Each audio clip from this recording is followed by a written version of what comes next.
오늘 우리가 주기도문 하나님 나라 백성의 기도 세 번째 시간, 아버지의 이름을 거룩하게 하시며, 아버지의 이름을 거룩하게 하시며라는 제목으로 하나님의 말씀을 증거하겠습니다. 오늘 우리가 선택한 본문에는 하나님 아버지의 이름을 등장시키죠. 아버지의 이름. 우리가 지난주 나누었던 말씀의 내용은 간구가 아니라 그랬습니다. 그 기도를 들으시는 분이 어떤 분이신가에 우리가 집중했습니다. 바로 하늘에 계신 우리의 아버지가 되어주신다라는 것에 우리가 지난주 초점을 맞춰서 나누었고요. 오늘부터 이제 본격적으로 주기도문에 담겨있는 간구의 내용을 찾아보게 됩니다. 그 첫 번째는 바로 아버지의 이름을 거룩하게 하시며 라는 거죠. 아버지의 이름을 거룩하게 한다.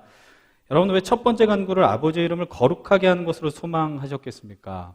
여러분들 성경을 읽어보시면은 아마 조금은 느끼셨을 겁니다. 여러분들 성경이요, 구약부터 신약까지 이렇게 찬찬히 보게 되면은 이름에 대해서 아주 좀 이렇게 집착하는 것처럼, 그러니까 이름에 대한 어떤 중요한 근거들을 아주 자꾸자꾸 찾아냅니다. 그러니까 이름의 의미가 무엇이냐, 너의 이름을 무엇이냐, 뭐 이렇게 이야기를 하죠. 여러분들 우리가 지금 시간 관계상 그 모든 부분들을 찾아낼 수는 없지만, 그러나 그 중요하다는 근거를 한 가지만 들자면 바로 이것입니다. 하나님께서 온 우주 만물을 창조하시고요, 사람을 만드셨습니다. 그리고 사람을 만들었을 때 그 첫 번째 사람에게 부여했던 사명이 하나 있습니다. 그것이 무엇입니까? 바로 이름을 짓게 하는 거였어요. 이름을 짓게 하는 거. 아담이 부르는 대로 그 식물은 그 식물의 이름을 갖게 됩니다. 아담이 부르는 대로 그 동물은 동물의 이름을 갖게 되는 것이죠. 그렇다면 하나님께서 아담에게 주신 사명 가운데 제일 먼저 이름을 부르게 했느냐라는 거예요. 여러분, 그것은 바로 이름을 불러줄 때에 상대를 우리는 규정하게 됩니다. 근데 그냥 규정하는 것이 아니라 그 상대는 귀한 생명이고 귀한 존재이며 나의 사랑하는 자녀다라는 사실을 하나님께서는 먼저 분명하게 인식하셨던 거예요. 그래서 이름을 불러주는 거예요. 대충 짓는 것이 아니라 그 존재의 모습을 깊게 묵상하면서 이름 지었었을 것입니다. 여러분, 그렇다면 우리가 먼저 그 이름의 의미를 다시 한번, 너무나도 잘 알고 있지만 한 번 더 좀 기억해 봤으면 좋겠습니다. 바로 그것은 단어의 사전적 정의겠죠. 제가 인터넷으로 다음 사전을 검색해 보니까 첫 번째 의미는 이렇게 표현되었습니다. 어떤 사물이나 단체를 다른 것과 구별하여 부르는 일정한 칭호, 그게 이름의 뜻이래요. 어떤 사물이나 단체를 다른 것과 구별하여 부르는 일정한 칭호가 이름이랍니다. 두 번째 의미는 이렇게 나와 있습니다. 사람의 성 뒤에 붙여서 그 사람을 다른 사람과 구별하여 부르는 명칭이다라고 이야기하고 있습니다. 그게 그거 같습니다. 그렇죠? 그러니까 어쨌든 첫 번째 정의와 두 번째 정의에 공통적으로 등장하는 단어가 있습니다. 그것은 무엇이냐면 바로 구별한다는 거예요. 구별한다라는 거. 쉽게 말하면 여러분들 이름이라는 것은 그 이름을 불리워지는 대상이 다른 타인과 타자와 분명한 어떤 차이, 독특한 성질, 다른 성품이 있다는 것을 인정해 주는 겁니다. 그러니까 이름을 불러줄 때에 이 사람은 물론 동명이인이자 그런 것과는 다른 개념이겠죠. 그 이름을 불러줄 때에 그 대상을 오직 그 땅에서의 유일한 존재로 구분시켜주고 구별시켜주는 엄청난 소리의 진동이 되더라라는 겁니다. 그러니까 우리가 누구의 이름을 불러준다라는 거는 뭐 홍길동, 길동아 뭐 이렇게 불러주는 행위를 뛰어넘는 거예요. 그 상대방을 기억해내는 거예요. 그 상대방을 기억해주고 인식하는 놀라운 도구가 바로 이름을 불러주는 것이다라는 겁니다. 그래서 여러분들 누군가 특별하다고 여러분들이 생각하는 사람들이 있지 않습니까? 특별하다고 생각하고 중요하다고 생각하는 사람들이 여러분들의 이름을 불러주면 여러분들을 알고 있다는 것을 인식하게 되면 우리는 그 사실 하나만으로도 기뻐하고 즐거워하죠. 근데 오늘 우리가 예수님께서 가르쳐 주신 기도, 이 기도를 보게 되면 예수님께서 소망하셨던 게 있습니다. 그것은 무엇이냐면 아버지의 이름이 이 땅에서 거룩하게 여김받기를 소망하셨다라는 거예요. 다시 말씀드리면 하나님의 이름이 이 믿는 자들의 삶 속에서도 그리고 이 땅에서도 영원토록 기억되고 새겨지시길 원하셨습니다. 그 말의 의미는 하나님, 여호와 하나님 이런 단어 글자를 기억하는 게 아니라 그분이 어떤 존재인가, 그것이 이 땅에 살아가는 모든 사람들과 피조물 속에 남아있기를 원하셨다라는 거죠. 여러분, 근데 거룩이란 단어를 한번 생각해 보시죠. 거룩이란 단어는 히브리어로 카도시라고 이야기합니다. 여러분, 카도시라는 단어의 의미는 우리가 너무나도 잘 알고 있어요. 너무 많이 들으셨어요. 거룩은 뭐라고 이야기합니까? 구별됨이라는 것이죠. 카도시란 단어의 뜻은 구별되는 겁니다. 다시 말하면 하나님 아버지의 이름은 그 온 세상의 이름과는 전혀 다른 속성을 가지시고 의미를 가지시는 구별된 분이시다라는 겁니다. 그렇다면 무엇과 구별되느냐? 바로 하나님 당신이 만드신 피조물과 사람들, 우리들과 구별되더라. 조금 더 노골적으로 표현하면 이런 의미가 됩니다. 하나님은 우리와 질적으로 다른 분이다라는 거예요. 전혀 차원이 다르다. 오늘 하나님의 이 거룩하심에 대해서 우리가 잠깐 얘기하고 묵상하게 될 텐데, 이것은 바로 우리가 지난주에 이야기했었던 하늘에 계신 이 부분과 일맥상통한 부분이 있다라고 이야기할 수 있을 것입니다. 그렇다면 이 하나님의 거룩하심이, 그분의 이름의 거룩하심이 아주 노골적으로 명백하게 나오는 사건이 성경에 나오게 되죠. 바로 그것이 오늘 우리가 방금 읽었었던 출애굽기 3장 13절로부터 14절의 말씀입니다. 우리 한번 출애굽기 말씀으로 넘어가셔서 함께 좀 읽어봤으면 좋겠습니다. 85페이지입니다. 85페이지예요. 출애굽기 3장 13절로부터 14절. 우리 한 목소리로 아까 전에도 읽었지만 또 반복해서 읽어봅시다. 함께 읽어보겠습니다. 시작. 모세가 하나님께 아뢰되 내가 이스라엘 자손에게 가서 너 이르기를 너희의 조상의 하나님이 나를 너희에게 보내셨다 하며 그들이 내게 묻기를 그의 이름이 무엇이냐 하리니 내가 무엇이라고 그들에게 말하리이까. 하나님이 모세에게 이르시되 나는 스스로 있는 자이니라. 또 이르시되 너는 이스라엘 자손에게 이같이 이르기를 스스로 있는 자가 나를 너희에게 보내셨다 하라. 여러분들 우리가 아시는 것처럼 모세는요 애굽에서 화려한 왕자의 삶을 살았습니다. 40년 동안 살았어요. 그런데 그곳에서 애굽 사람을 죽이게 되죠. 자신의 동족을 괴롭히는 애굽 사람을 죽이게 되고 미디안 광야로 도주하여서 광야 생활 40년을 보내게 됩니다. 근데 그곳에서 40년 동안 양을 이끌고 목동일을 감당하면서 늘상 지났었던 그곳에서 한 번도 경험해보지 못한 일을 목격하게 되죠. 그것이 무엇입니까? 늘상 있었던 그 떨기 나무에 불이 붙어 있다는 겁니다. 근데 여러분 나무에 불이 붙으면 어떻게 하는 게 정상이에요? 당연히 타야죠. 그런데 이 떨기 나무는 어떻습니까? 불이 붙었음에도 불구하고 타지 않습니다. 그래서 그것이 신기해서 나무 앞으로 가다가 그는 새로운 음성을 경험하게 되는 것이죠. 모세야 모세야. 이 음성을 듣고 모세는 자기도 모르게 한 발짝 한 발짝 걸어 나가게 됩니다. 그때 모세 앞에 들리는 음성이 무엇입니까? 우리 앞에 있는 본문입니다. 3장 5절 5절의 말씀을 한번 읽어보십시다. 출애굽기 3장 5절입니다. 시작. 하나님이 이르시되 이리로 가까이 오지 말라. 내가 선 곳은 거룩한 땅이니 내 발에서 신을 벗으라. 네가 서 있는 곳은 거룩한 땅이니까 신발을 벗어라 라고 이야기하죠. 놀라운 상황과 대면하는 순간입니다. 이 자리에서 하나님 모세에게 새로운 사명을 주시는 것이죠. 내가 너를 바로에게 보내서 내 백성 이스라엘을 애굽에서 인도하여 내겠다. 그때 모세의 마음속에 드는 궁금증이 무엇입니까? 내가 이스라엘 백성에게 갔는데 그들이 너가 보낸 신의 이름이 누구냐라고 질문하면 제가 어떻게 대답해야 됩니까? 라고 이야기한 겁니다. 왜 이런 질문을 던질까요? 왜냐하면 그때 당시에 애굽을 비롯한 그 지역의 신들에게는 무엇이었어요? 반드시 이름이 있었던 거예요. 이름이. 그러니까 그 신의 이름은 무엇이냐? 그 이름을 듣고 이 신은 이런 존재라고 사람들이 인식하고 규정할 수밖에 없었다라는 겁니다. 그런데 그때 하나님이 모세를 향해서 말씀하셨던 그 자신의 이름 드러냄이 무엇입니까? 함께 다시 한번 14절의 말씀을 읽어보겠습니다. 14절 시작. 하나님이 모세에게 이르시되 나는 스스로 있는 자이니라. 또 이르시되 너는 이스라엘 자손에게 이같이 이르기를 스스로 있는 자가 나를 너희에게 보내셨다 하라. 여러분 이 말씀을 우리가 여러 번 봐도요 여전히 오늘도 이해하기 어렵고 또 신비로운게 다가오는 답변이라고 생각하게 됩니다. 하나님께서는 스스로를 향해서 뭐라고 말씀하십니까? 바로 나는 스스로 있는 자다라고 이야기하시죠. 영어로 이야기하면은 I am who I am 이라고 이야기하는 것입니다. 하나님께서 인간에게요 자기의 이름을 첫 번째로 드러내는 장면이 바로 출애굽기 3장의 이야기입니다. 여러분들 뭐라고 말씀하세요? 나는 스스로 있는 자다. 여기 이름이에요. 이게 이름인가요? 스스로 있는 자 이게 이름입니까? 이 말의 의미가 정확하게 무엇입니까? 하나님께서는 그 어떤 것이 존재하기 이전부터도 나는 존재하였어 라고 선언하시는 거예요. 다시 말씀을 드리면 이 당시의 신들은 사람들의 어떤 마음과 원함에 의하여서 창조되었고 개발되었던 신들이 이 땅에 넘쳐났는데 하나님은 뭐라고 말씀하시는 거예요? 나는 그렇게 시시하게 나타나는 존재가 아니야라고 모세에게 또 이 땅에 있는 우리들에게 선언해 주고 있다는 겁니다. 여러분, 이 땅에서 우리들은 다 근원을 알아야 돼요. 내가 어디로부터 왔느냐? 여러분, 그것을 알지 못하면 온전한 삶을 살 수 없고 목적과 어떤 이유들을 발견할 수 없지 않습니까?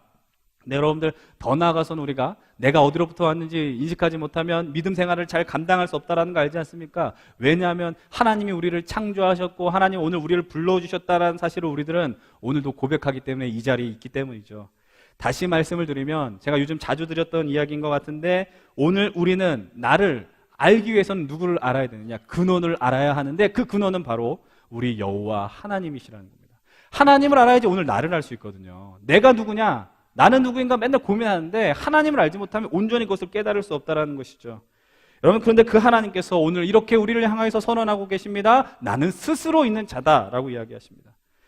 너희들과 나는 본질적으로 다르고 이사야의 말씀처럼 너희의 생각과 나의 생각은 하늘과 땅만큼 크다라고 말씀하시는 겁니다. 너희들은 시간과 공간에 그 한계에 갇혀 있는 자들이지만 나는 그 모든 것을 초월하여 존재하고 있다라고 아주 정확하게 명백하게 선언해 주시는 것이죠. 그것을 오늘 우리는 이렇게 표현할 수 있습니다. 하나님의 거룩하심이라고 이야기할 수 있습니다. 그래서 오늘 우리가 이 자리에서 취해야 하는 그 태도는 무엇인지 아세요? 하나님의 거룩하심을, 그분의 구별됨을, 그리고 우리와 질적으로 다르다는 것을 인정하셔야 합니다. 여러분, 우리가 하나님이 어떤 분인지 인지하지 못하면요, 이 자리에서 온전하게 하나님을 예배해야 할 수 없습니다. 이 말의 의미는 뭔지 아십니까? 여러분, 우리가 하나님을 진짜 만나게 되면, 하나님의 거룩하심을 진짜 대면하게 되면 경험하는 것이 무엇인지 아세요? 그것은 바로 우리 안에서 하나님을 찬양하게 되는 거예요. 하나님을 예배하게 되는 거예요. 예배하지 않으면 못 견디는 거예요. 찬양하지 않으면 못 견디는 겁니다. 여러분, 이사야 6장을 보게 되면은 이사야가 하나님의 성전에서 하나님의 영광을 목격하는 장면이 나오죠. 그때 천사들이 어떻게 고백합니까? 오늘 우리가 고백한 찬양처럼 거룩하다, 만군의 여호와, 여호와의 영광이 온 땅에 충만하다라고 찬양합니다.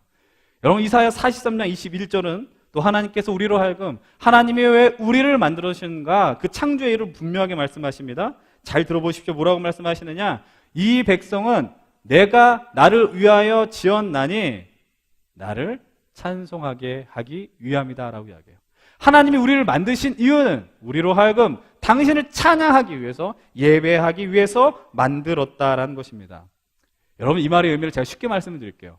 하나님의 거룩하심, 하나님의 영광을 경험하는 자들, 그리고 하나님의 우리를 창조한 이유는 다른 것이 아닙니다. 맞닿아 있습니다. 하나님께서는 거룩한 하나님을 향하여서 우리로 하여금 예배하길 원하십니다. 요청하고 계십니다.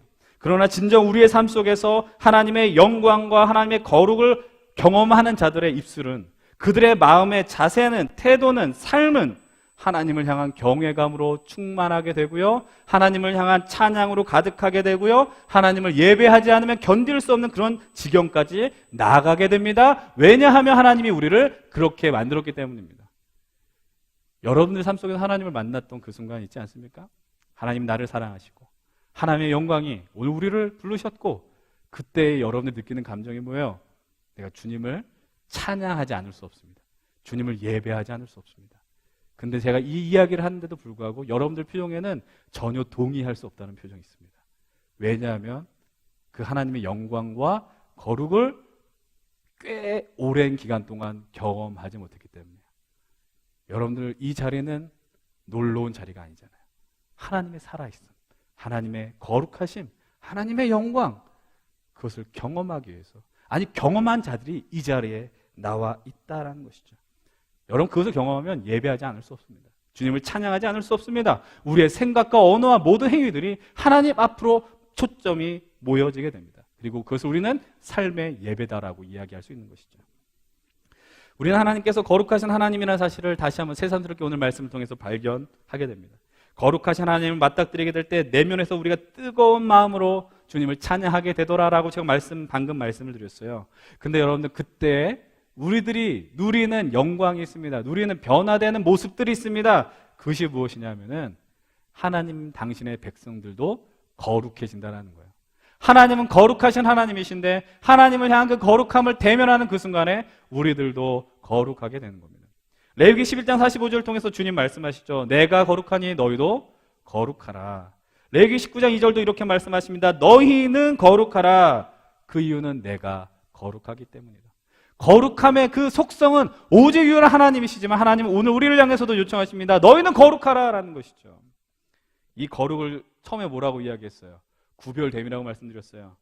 여러분들 그 거룩하심, 하나님의 거룩하심은 인간과는 아주 질적으로 다른 것이라고 이야기했어요. 인간 한계투성이지만 하나님은 제한이 없으신 하나님이시며 그렇게 우리들은 그 하나님을 우리의 인생 속에 새겨야 한다라고 요청하시죠. 그런데 여러분들 이 거룩을 하나님은 당신만 거룩할 거야, 나만 거룩할 거야 하고 이야기하는 것이 아니라 오늘 이 말씀을 들은 이스라엘 백성들뿐만 아니라 우리 잠실교회 청년들과 우리 성도님들을 향하여서도 요청하십니다. 하나님의 거룩하심으로 인하여서 오늘 우리가 하나님을 예배하고 하나님을 찬양하게 되며 이 말씀 앞에 서게 될 때 우리들도 동시에 거룩하게 되는 겁니다. 이 말의 의미는 우리가 하나님의 영광을 찬양하고 예배하면 우리들 스스로도 모르게 하나님과 닮아가게 되더라라는 사실입니다. 오늘 우리가 선택한 아버지의 이름을 거룩하게 하시며 여러분 이 문장에는요 또 숨겨진 아주 중요한 의미가 담겨져 있습니다. 그것이 무엇입니까? 여러분 우리 좀 번거롭지만 여러분들 주기도문이 기록되어 있는 여러분들의 이 찬송가 앞면 한번 찾아보셨으면 좋겠어요. 주기도문, 그 과거 주기도문 말고 새 주기도문 아마 이렇게 표현이 되었을 겁니다. 아버지의 이름을 거룩하게 하시며 하면 아버지에는 숫자 1번이 있고 그 다음에는 2번이 있을 것입니다. 그럼 여러분들 1번 말고요 2번 웬만한 성경책엔 다 있을 텐데 그 구절을 각 주에 있는 구절 2번 구절을 한번 같이 읽어보겠습니다. 시작. 아버지께서 우리를 통하여 당신의 이름을 거룩하게 하소서. 없는 분들도 있는 것 같아서 저를 한번 따라해 보십시다. 아버지께서 우리를 통하여 당신의 이름을 거룩하게 하소서. 다시 한번 따라해 보십시다. 아버지께서 우리를 통하여 당신의 이름을 거룩하게 하소서. 여러분 아버지의 이름을 거룩하게 하시며 이 간구 안에 담겨진 의미가 무엇입니까? 여러분 이미 하나님 아버지는요 거룩하세요. 하나님의 거룩은 손상될 수가 없어요. 여러분들이 인생 속에서 좀 속된 표현을 써서 죄송하지만 여러분이 정말 망나니 같이 살더라도요 개판에 정말 무너진 망나니와 같은 인생을 살더라도요 하나님의 거룩하심은 하나님의 영광은 손상되지 않습니다. 그것이 하나님 아버지이시기 때문이죠.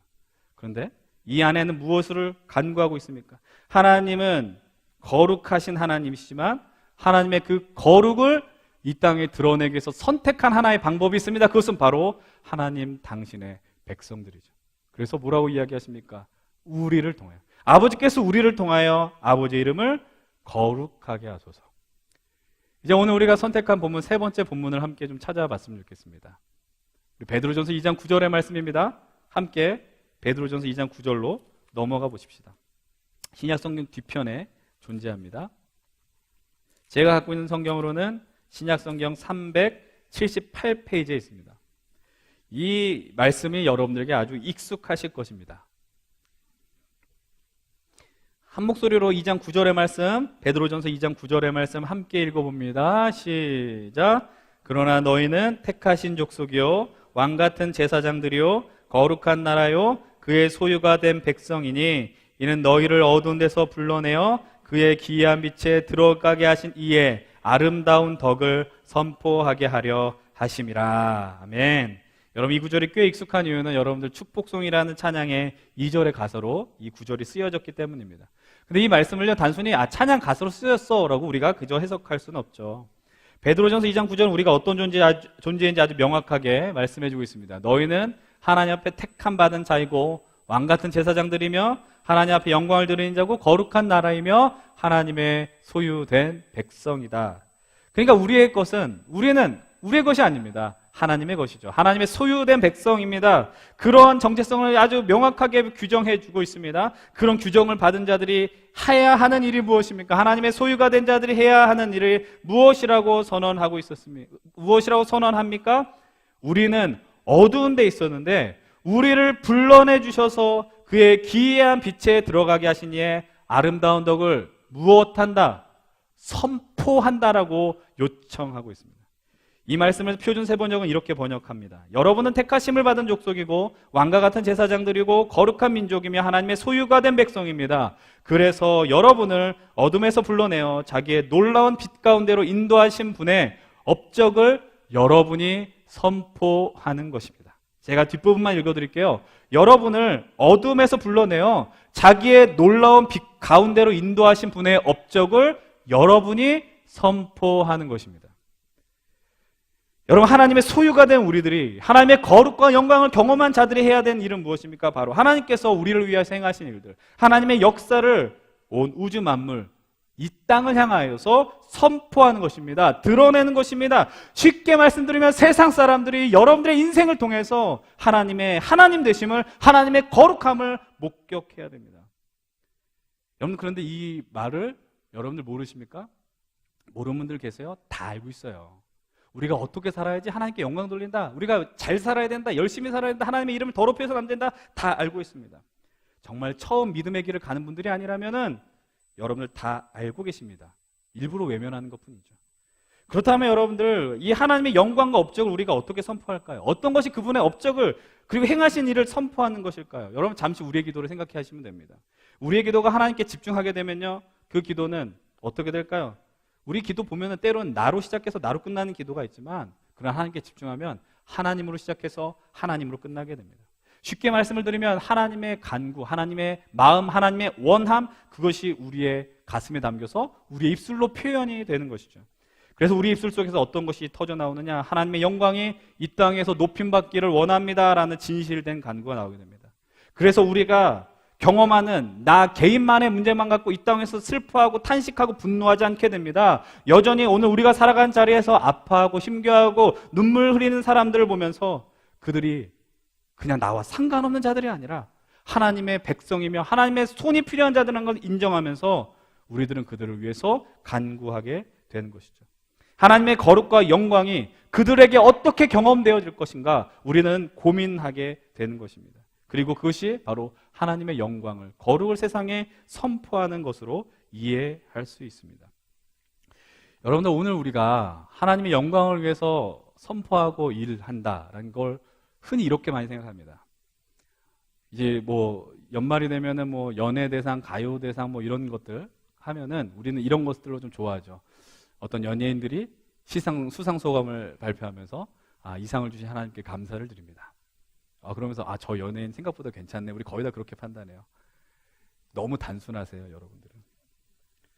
여러분, 근데 참 이렇게 죄송스러운 이야기일 수 있습니다. 죄송스러운 이야기일 수 있는데, 우리가 지난주에 수능이 있었어요. 근데 수능을 앞두고 많은 믿음의 부모들이 이런 기도 제목을 적어내는 것을 저는 보았습니다. 이게 틀린 얘기는 아니지만 100% 맞는 얘기는 아니라는 것을 전제 깔고 말씀을 드립니다. 우리 자녀가 시험을 잘 봐서 하나님께 영광을 돌리게 하옵소서. 여러분, 이게 뭐 수능을 보는 사람들만의 이야기 아니죠. 우리들도 마찬가지입니다. 여러분들 기도하실 때 하나님, 우리의 사업이 잘 되면, 내가 하나님 말 기도해서 내 일이 잘 풀리면 하나님께 영광 돌리게 해주시옵소서. 용서하고 들으십시오. 좀 약간 좀 단정적으로 표현하자면 미안한 말씀이지만 이건 거짓말입니다. 거짓말이죠. 정말 여러분들이 공부를 열심히 해서 여러분들이 사업을 성공해서 하나님 앞에 영광을 돌리겠다라고 선언하셔서 그렇게 하셨습니까? 하나님의 영광을 구하지 않았습니다. 나의 영광을 구했습니다. 여러분, 시험을 잘 본다고 하나님께 정말 영광을 잘 돌릴까요? 아니죠. 하나님의 이름을 높이는 일은 거창한 일이라고 생각하실 필요가 없습니다. 여러분, 우리가 살아가는 이 세상 속에서 내가 잘 되는 것, 여러분, 하나님이 여러분들 성공하지 못해서 안달난 하나님 아니거든요. 하나님이 여러분들 시선을 원하세요. 여러분들 하나님 찾기를 원하세요. 거룩한 하나님이라는 것을 인정하기를 원하세요. 하나님은 오늘 우리가 살아가는 시대 속에서 여러분들이 이 땅에 맑은 정신을 갖고, 바른 정신을 갖고, 온전한 정신을 갖고 살기를 원하세요. 다들 다른 곳으로 가게 될 때, 다들 엉뚱한 곳을 향하게 될 때 우리를 향해서 너만은 내 뜻을 따라서 가. 그것이 하나님 앞에 영광 돌리는 길 아닙니까? 개인적으로 많이 서글프고 속상한 일이 있습니다. 역시 한국교회의 이야기입니다. 최근 우리 현실에서 벌어지는 아픈 상황 속에서 그 주일, 이제 사람들이 많이 길거리에 나가서 많은 울분을 토해냈을 때 그 주간에 현실에 대한 온전한 인식이 없는 많은 일부 대형 교회 목사님들이 민심과 상관없는 다른 이야기를 설교 시간에 쏟아냅니다. 사실은 과거에는 그런 것을 하더라도 큰 문제되지 않습니다. 그러나 이제는 어떻습니까? 인터넷이 발달되고 여러분들 우리 다른 교회 목사님 설교 듣잖아요. 그러니까 사람 어떻게 돼요? 언론들이 그걸 다 찾아 듣습니다. 그리고 그것을 기사화합니다. 여러분 그것이 참 슬픈 일이지만 세상은 그것을 교회를 조롱거리로 만들어버리죠. 제가 말씀드렸잖아요. 하나님의 거룩과 영광은 손상되지 않아요. 그러나 오늘 우리가 살아가는 현실 속에서 하나님의 거룩과 영광은 손상된 것 같아요. 망가진 것 같아요. 근데 그 망가뜨린 역할을 누가 해요? 우리들이 하는 거예요. 우리들이 할 수 있다는 겁니다. 여러분 지난번 다윗 설교를 나눴을 때 제가 마지막 주에 언급했었던 기독교 윤리학자인 그 스테니 하워스가 주기도문이라는 책을 썼습니다. 이제 우리나라에도 복 있는 사람에서 발간됐는데 한 가지 재밌는 이야기가 나옵니다. 하나님을 오용하는 사례에 대해서 나옵니다. 그는 아버지의 이름을 거룩하게 하시며 라는 기도는 하나님께서 자신의 이름을 거룩하게 하시기를 바라는 요청인과 동시에 바로 믿는 우리들이 하나님의 이름을 오용하지 않기를 원한다라는 그런 간구로 이게 서약이 된다라고 언급하고 있어요. 여러분 영어식 표현 보면은 하나님, 예수님 이런 것도 되게 비속어로 많이 쓰지 않습니까? 제가 지금 쓸 수는 없지만 그것이 되게 일상 용어처럼 하나님과 예수님이라는 단어가 그 비속어에 많이 포함이 되어 있습니다. 근데 그것을 향해서 그것만이 비단 신성 모독적 표현이 아니라는 거예요. 더 심한 신성 모독적 표현이 있다. 그러면서 독일 군인의 이야기를 들려줍니다. 제2차 세계대전 때 나치에 있었던 나치군의 철모 속에 새겨져 있던 문구. 제가 독일어를 잘 안 배웠기 때문에 발음이 맞는지 모르겠지만 Gott mit uns라는 단어가 있었대요. 그게 뭐냐면 하나님이 우리와 함께 하신다. 철모 속에 그 단어가 적혀 있었다는 겁니다. 그러면서 스테니하우스는 아주 강렬하게 비난합니다. 이것이야말로 하나님의 이름을 망령되이 일컫는 것이다 라는 거죠. 여러분 근데 이게 비단 독일 군인들만의 모습인가? 그렇지 않습니다. 우리 일상생활에서 아주 빈번하게 경험되어집니다. 여러분들 우리가 습관적으로 하나님 앞에 영광 돌립니다. 착각한 일들이 얼마나 많습니까? 얼마 전에 한 의원님께서 식사를 며칠간 안 하셨던 사건을 여러분 기억하실 겁니다. 근데 그분께서 휠체어에 앉으셔서요 의원회관 안에 있는 기도실에 문을 잡고 있는 사진이 언론에 많이 노출됐습니다. 여러분 그 사진을 보면서 저는 속으로 망했다라고 생각했어요.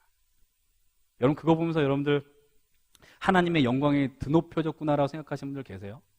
아니거든요. 사람들이 다 욕하는 거예요. 믿지 않는 사람들이나 믿는 사람들이나 다 욕하고 있는 거예요. 누가 그분 보면서 저분 신실해 이렇게 이야기합니까? 그렇지 않다라는 겁니다. 여러분들 기억하십시오. 우리 한 사람 한 사람이 그 삶의 자리에서 어떻게 살아가느냐에 따라서 하나님의 이름이 거룩히 여겨지느냐 그렇지 않느냐는요 직결되는 거예요. 여러분들 한 사람이 한 사람이 아니에요. 여러분들 한 사람이 그냥 나 개인의 누구 이 이름만으로 끝나지 않다라는 겁니다. 하나님의 영광, 하나님의 거룩을 우리들로 인해서 드러낼 수도 있고 자칫 잘못하면 훼손시킬 수도 있다라는 사실입니다. 오늘 이곳에 있는 여러분들에게 요청합니다. 여러분 우리의 믿음의 목적은 결코 우리가 될 수 없잖아요. 오직 하나님입니다. 내 이름이 높아지는 것을 우리가 간구하지 않습니다. 하나님의 이름이 높아져야 되고요. 하나님의 이름을 이용해서 나의 유익을 찾는 것이 아니라 나를 통해 하나님의 이름이 높여져야 된다는 걸 여러분 기억하십시오. 하나님 아버지의 이름은 가볍게 우리가 운동장에서 놀면서 갖고 놀 수 있는 도구가 될 수 없습니다. 여러분 이미 그분은 거룩하세요. 영광의 하나님이세요. 여러분 오늘 우리가 그래서 오늘 이 자리에 있어서 자발적으로 하나님을 찬양하고 예배하고 가슴에 뜨거움을 경험하게 됩니다. 이것은 우리가 예배적 어떤 장치를 해서 좋은 조명과 음향과 환경을 조성해서 경험하는 것이 아닙니다. 하나님께서 우리에게 거룩한 분이시기 때문에 영광스러운 하나님이시기 때문에 우리는 그것을 목격함으로 세상에 그분의 이름을 존귀 여기며 살아가게 되더라라는 겁니다. 사랑하는 여러분들, 이 땅 위에서 교회의 영광과 하나님의 이름이 더럽혀진 것 같은 이런 악한 세상 속에서도 하나님의 이름을 담대히 거룩하게 선포할 수 있는 믿음의 실력들을 소유하길 축복합니다. 오늘도 주님 다스리십니다. 주님 오늘도 우리를 사랑하십니다. 우리를 향하여서 많은 은혜를 베풀어 주십니다. 그것을 경험할 수 있는 건 우리의 특권입니다. 세상 사람들은 경험하지 못하는 거거든요. 그것을 보면서 앞으로 우리의 삶의 그 자리 속에서 하나님의 놀라운 영광을, 업적을 세상에 선포하시는 저와 여러분들 되게 주의 이름 간절히 축원드립니다. 함께 좀 기도하십시다. 오늘 이 시간에 우리가 함께 먼저 이렇게 간구하십시다. 아버지의 이름을 거룩하게 하여 주시옵소서. 아버지의 이름 영광을 경험하게 하여 주시옵소서. 우리가 영광자를 계속해서 들어가며 하나님을 찬양하고 예배한 삶을 살게 하여 주시옵소서. 여러분들 예배를 구경하는 자리로 전락시키지 마십시다. 아버지의 그 위대하신 거룩함 앞에서 우리들이 압도당하셔야 돼요. 그것을 날마다 경험하기 원합니다. 이 시간 함께 여러분들 말씀을 기억하면서 하나님의 은혜와 영광을 날마다 경험하게 하여 주시옵소서. 입술을 벌리면서 통성으로 기도하겠습니다. 함께 통성으로 기도하십시다. 아버지 하나님 감사합니다.